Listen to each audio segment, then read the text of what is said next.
Yes, in celebration of our victory over the fraudulent Constitution of Nigeria and in preparation for the processes that will lead to the joint jailbreak by which the victims of the British mischief of 1914 are going to retrieve their sovereignties that have been confiscated and conscripted forcefully into the Union of Nigeria, reinforced in 1999 by the amalgamation of 1999. And so this is an extraordinary disclosure for those who have been wondering, where is this NINAS that is all over the place, because they've been expecting all kinds of riots and commotion on the street, the ones who are advertising revolution forever, the ones who are, talking about bringing a great leader that will come and change everything for them, So we today inform you that the task of liberation, the way NINAS calibrated it, we quantified it. It's in 6 compartments, and in those 6 compartments we were executing a 3-pronged strategy. The 3-pronged strategy was around the question of what exactly do we want to depart from? Because nobody's going to carry his land into the Atlantic Ocean. What exactly is it we have to depart from? Where exactly do we want to go as we depart from what we reject? And how do we get there? That 3-pronged strategy entailed building of alliances, identifying the enemy and its methods, building the alliances that will then execute the jailbreak from the caliphate prison called Nigeria. And those alliances, the first to identify the problem that has to be, the enemy that has to be defeated for us to free ourselves. That enemy, number 1, the British and their caliphate joint venture partners, led by the Fulani that have been on a conquest mission of their own since after the British left. The British prepared them to be in charge of our union since 1914. The documents are all there on our website. The British handed over to them in 1960, having left all the guns in the land in the hands of Ahmadu Bello and his northern region. And so the enemy, for the purpose of what has become unitary Nigeria, the enemy is the joint venture of the British foreigner and the Fulani invader. And so the constitution they imposed from the order in council of 1913 that became amalgamation of 1st January 1914 to the constitutions of 1922, 1946, 1954, 1959, 60, 63, which Murtala Mohammed in the middle of 1966 jumped in to try to enforce Ahmadu Bello's vision and battle script and mission statement of 1960 to confiscate the entirety of Nigeria as an estate of Uthman Danfodio that will then be owned forever by the Fulani. Of course, from Murtala Mohammed of 66, we saw when he came out 9 years after 66, in July, the same July 29th of 1966, when he began the killings that began with Ironsi and the other officers of Eastern Extraction, carrying on into the city, truncating together with Gowon all of the federal arrangements that was the basis of Nigeria. They truncated the 4-region federation into 12 states that have now become 36 states. July 29, 1975, the same Murtala Mohammed got rid of his Gowon right-hand man to take charge. And then the first task he commissioned was the drafting of the constitution that will consolidate all of their gains from the brigandage of 1960 to 1970.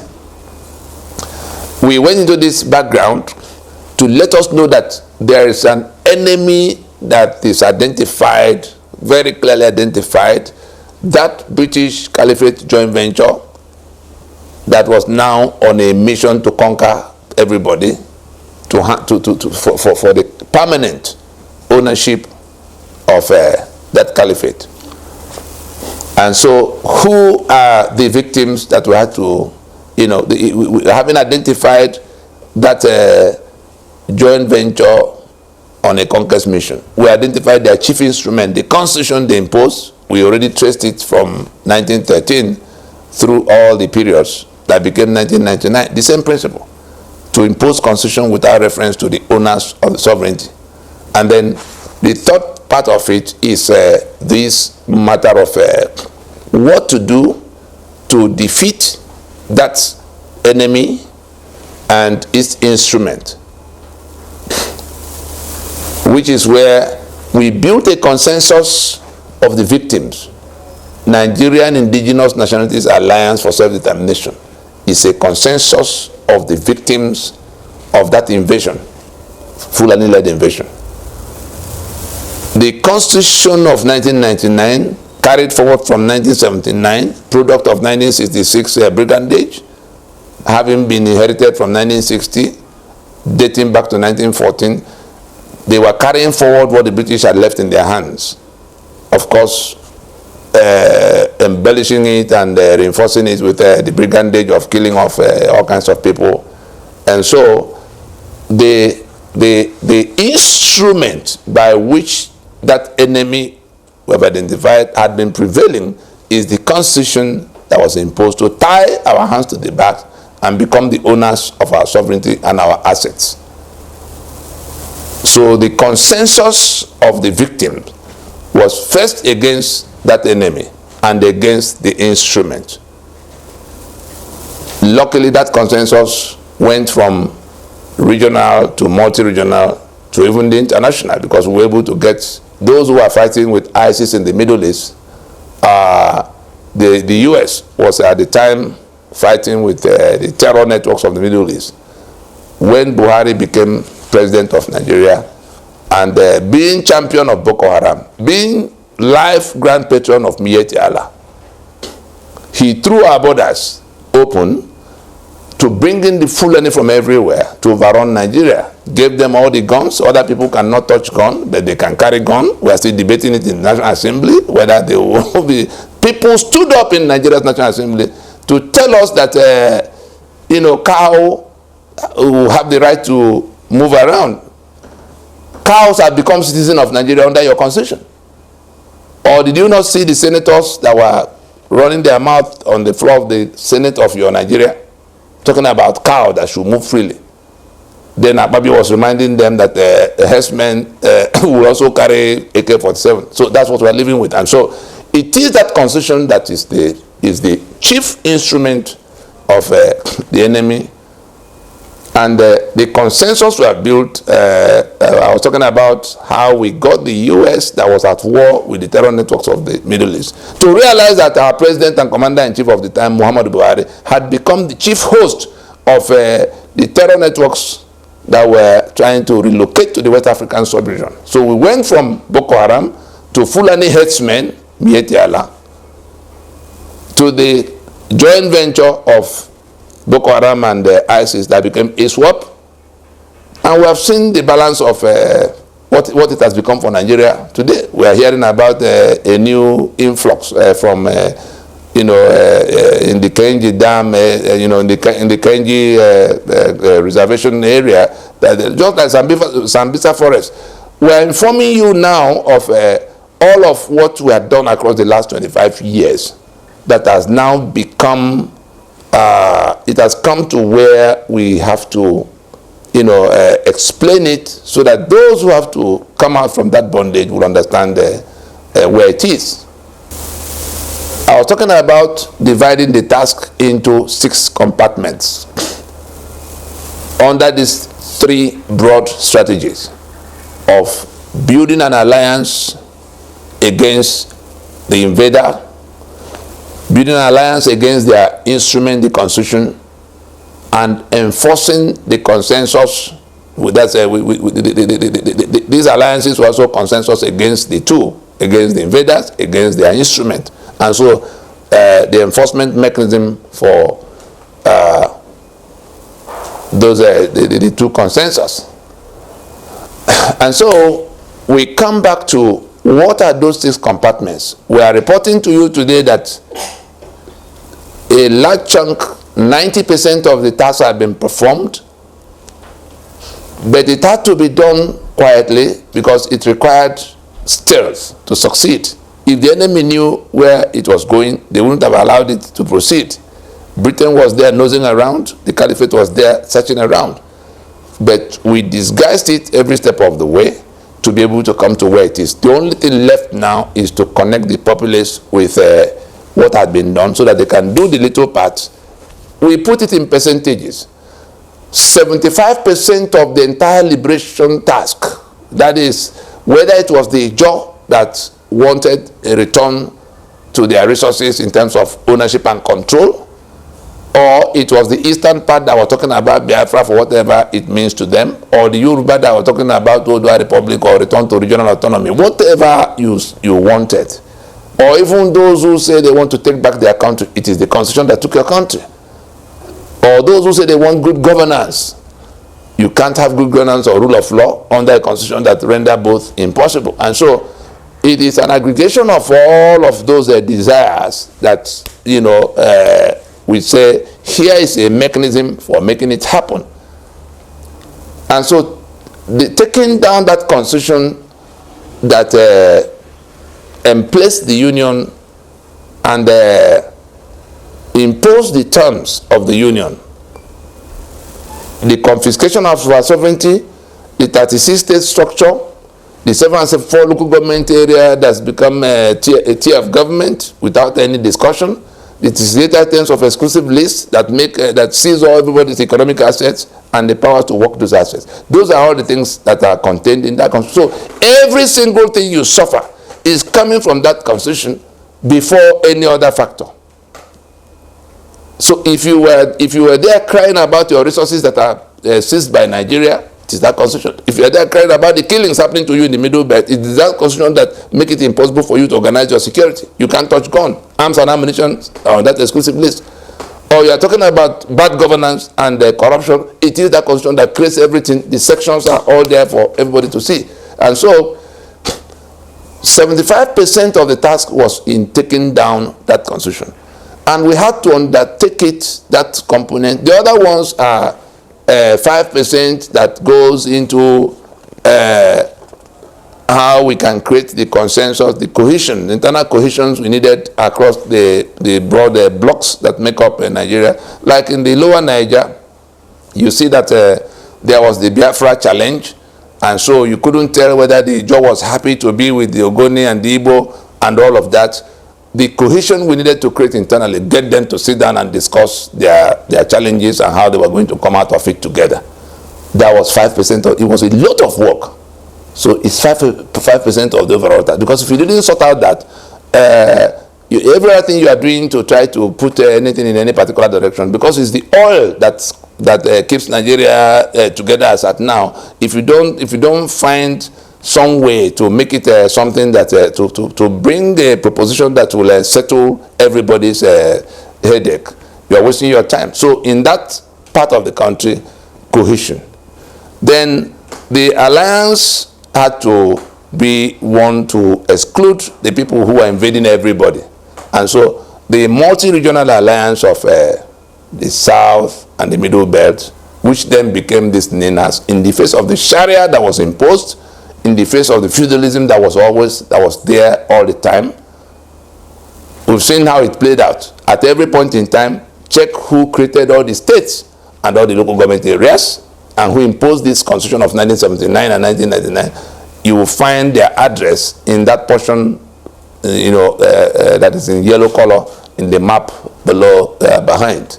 And so it was always that enemy imposing what will serve its own purpose. And so we needed to create an alliance of that's another 5%. The one of the lower Niger, the Midwest, and the Eastern region as nationalities was 5%. The one of getting the East, the West, and the Middle Belt to work together against the invader caliphate was another 5%. And then we go to the question of the international. What would the international stakeholders in the affairs of Nigeria, what would they do? We saw it in 1967. We saw what they did. It was all about oil. Let's kill off the owners, and all of us will own and share forever. Go on, signed up for them for 50 years. You can own it. Give us, the surplus from your profits, in operating it. That was what Gowon signed for them. And that was what prevailed until we don't know what Buhari had done with them. That was why they had to get rid of Jonathan. We're saying that international, the international stakeholder community, we found a way to get into, sitting down with them. At the UN, we were able to get the instrument that dealt with self-determination in 2007, right after Pronaco. I had the privilege of requesting Professor Wole Soyinka to go to Kofi Annan, and between the three, himself, Kofi, and myself, that had to suggest what could be done. That instrument came out. The reason we are giving all these details is that all these many years that we had to do all these many things, it was like submarine. We had to operate the enemy. It would have been dangerous to allow the enemy to know where it was all going. So they didn't see. And it was in concealing it from that enemy that most of our people who did not pay attention to know that something was going on. You hear most of them say, it seemed they missed what we were doing because they didn't see the masses rioting on the street around our propositions. Now we have done all of those things, the 75% that had to do with taking down the constitution, practically completed. That's why the government is running around now to replace the constitution. What other way do you want them to say that the constitution has been defeated? So that you see the National Assembly saying they're going to write another constitution. You see Fokpomunda and his principal, Tinubu, banding around some dummy they want to sell to you. Important thing is that they now all acknowledge, they all now realize that the constitution, Emeka Anyaoku say the constitution is illegitimate. Acknowledgement has happened. It can become formal when they make an announcement the type South Africa made in 1990. And so where we are now is that there's only one lot of, what is left is the part that involves the public. The part that involves the populace, because at the time we were dealing with the one of taking down the 1999 constitution, the Pronaco you all saw. It was those who had to come. The nationalities were, approached, and they came as they were represented, and the processes led to the draft that came from it. That became the benchmark for initiating the challenge against the 1999 constitution in 2007. You remember the suit in which Enohoro, Soyinka, Ojukwu, Ono, and 6 other people were plaintiffs. It fell on me to file that suit, and so these were the things that were being done quietly to prepare the ground for this joint jailbreak that we are now heading to. There was the MNN declaration of June 30th, 2011, by which the nationalities were mandated to go and prepare their positions, their charters, their draft constitutions in readiness for referendums that will come. Because the matter of reworking Nigeria, reconstruction of the damaged constitutional basis of Nigeria into independent units of successor sovereign states, or a confederation, a loose confederation, or even a proper federation in which the units will have their constitutions and be in charge of their affairs while federating. These are the things that we targeted. These were the options. But the people will by referendum decide the degree of autonomy they wanted. So June 20th, 2011, the nationalities were mandated to go in the formations they have already made out to go and make out their constitutions. And then as they began to work, they had to come to solemn assemblies by which they announced to the international community that they were fed up with the Nigerian unitary arrangement and that they would rather go off on their own if Nigeria would not come to discuss with them. So on the 27th of April in 2015, the nationalities of the Lower Niger, that's the old Eastern region and Midwestern region, the nationalities there, the Jaw, the Anang, the Efik, the Ogoni, the Ebdo, the Igbo, all of them to Ogoja, were gathered in Port Harcourt to, in their solemn assembly to declare their desire to, to assert their self-determination. In 2017, September 7, at the Adamas Stadium, you all remember, in Ibadan, the Yoruba Solemn Assembly. Then the Middle Belt, so in the Emergency Assembly of Makurdi, July 18, 2018.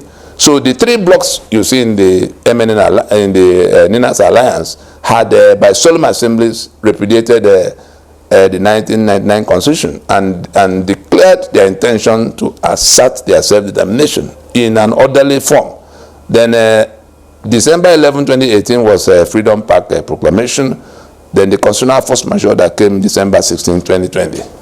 That was the 75%. All of this were done to set the basis, to set the stage for the decommissioning, the forceful decommissioning of the 1999 Constitution in a manner that does not become Somalia first. And so that had been performed. The one of creating the internal cohesion, the 55% of all the other things we told you before have been completed. And so we have come now to inform everybody that what is left is for the public is for the populace to come in and do their part. The populace is now to connect with what has been done and do their own part. There are only two things left now. That process of connecting the populace to what has been done will take the form of explaining to them 4 things that will bring them to relate with the NINAS 5-point proposition, something that can deliver them from the monster called Nigeria in a matter of weeks or months from now, if they pay attention. The first thing they need to know is that all their problems flow from that constitution. Whether it is hunger that is tormenting you, or killings that is happening around you, or any kind of thing, or the electricity you don't have, or the roads you don't have, or the welfare that the corruption you see, the impunity that compounds it, everything happening to you flows from that constitution. That's item 1. The solution to your problem, every other thing you are told is a deceit, is a lie. The solution to your problem is the termination of the life of that constitution. That's item 2. Item 3 is that it is by election that oxygen that gives life to that constitution is delivered, and you are the one who has to deliver it. And so election, shutting down further national elections under that constitution is the mechanism for taking down that constitution. We need to understand that very clearly. So everybody who comes to invite you to come to go to election with them is inviting you to come to renew your damnation. So if you are being slaughtered, you'll be slaughtered some more. Look back since 1999, whether there's been anything that improved for you. But the people who come to invite you every 4 years, look at their own lives. They've abandoned you. They live in another world where they share in billions, where you can't feed. And so election every 4 years is the mechanism by which you reinforce your own damnation, your own calamities. And so NINAS is saying you need to understand that you are the one who goes to do that.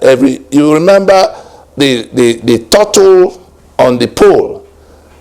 There's no how the turtle gets to that position if you do not lift it from the ground. You as voter, you as the one that goes to get PVC to vote at the election, you are the one who has to select among the turtle, whether it's turtle P2B or turtle Tinubu or turtle Atiku. You are the one who has to select the turtle you take up to the poll. But once they get to that poll, that constitution already settles what is going to happen to you. It has settled what they're going to gain. That's why they come to prostrate for you before the election. But the day after the election, they shut you down and remind you that your life is not as important as that of the president. That was what Akpabio was telling the people who are quarreling about buying a new presidential jet in the midst of this hunger. And so it is in your hand 100% to go to renew the life of that constitution one more time. You've done it 6 times. You did it 99, you did it 2003, you did it 2007, 11, 15, 19. You did it again in 2023. Look at the outcome. Look at the people who invited you to that foolishness. See where they are, sharing their benefit. Look at where you are, looking for money to feed, and running between kidnappers and terrorists and all kinds of things. That your life is upside down. Your currency is in free fall. They don't care because they have theirs in dollars. Anyhow, they gather the billions, they turn it to dollar. Them and their children are flying around the world in their private jets. And so election, shutting down the journey to election, because no matter who wins, all the political parties subscribe to that constitution that render you slave. That's where the key is, to shut down the possibility of any election. And we're not talking about boycott here. Boycott is on the day of voting. We're saying inside 2024, you must now join in saying that you will not go to renew the life of that constitution by another election in 2027. You have to say so loudly that the political parties will begin to close shop where you are. Don't allow them start the discussion. For who amongst the wicked subscribers to 1999 constitution, whether they are of PDP or of APC or Labour Party or ABGA, all of them subscribe to that constitution. It is then you who have to decide whether you want to go and aid them for the 7th time to renew the life of that constitution, so that you remain in your misery while they continue to climb in their opulence. And so that's the number 3 thing you have to bear in mind. We already said all your problems flow from that constitution. The solution to your problem is to shut down the life of that constitution. The mechanism for doing that shutting down is to shut down the possibility of another election, so that we can go and solve this problem, or we dissolve the union. Some will say, election in 2027, how do we shut it down now? Item 4 you need to know is that you must now demand a transition for union reconstruction. You must now demand, in place of election, that is what you have to mount your rooftops and proclaim to the hearing of the whole world. That's what the whole world is waiting for you to do now. To say you reject this constitution, therefore you are not going to another election under it, and therefore we must go to transition now to solve this union dispute. Otherwise, the union is in dissolution. You must say it. Just say it. We've not asked you to go and get AK-47. We've not asked you to go and do riots so that you get killed. If you refuse to listen to what will solve the problem, and you continue in the foolishness of going to renew your enslavement, your bondage, and all the things that you see in the midst of it, it will be your choice. It is when you know these 4 things that you can now relate properly with the 5-point proposition of NINAS. What are those 5 points? You remember, the first one we say, the union, the country, those operating in Nigeria must now acknowledge the union dispute. That is, that there are grievances across the land that have become a dispute that must now be resolved. That's item 1. Does that not connect with the first thing? Item 2 in the 5-point demand is that constitution must now be decommissioned wholesale. It has to become your demand, not NINA's demand. Item 3, no further national elections. It must become your demand until the government goes to do what South Africa did in 1990 with apartheid, by making an announcement that they are going to solve the problem. And item 4, that it has to be according to what NINAS wrote in that 5 points, to say it is the owners of sovereignty, not the government, not the National Assembly, not Benjamin Kano, not Fakwahunda, that will write. You have to sit down as the owners of sovereignty to decide what you do. And then you insist on a time-bound announcement for how and when. The NINAS proposition is the only proposition on the table today in Nigeria that identifies clearly what the problem is, what the solution is, when the problem will be solved, how the problem will be solved, and who will do what and what in that solution. There's no other proposition that can answer those 5. I would think that if we dress back and pay attention, we can be out of this calamity in a matter of 2-3 months. We stop there. Thank you.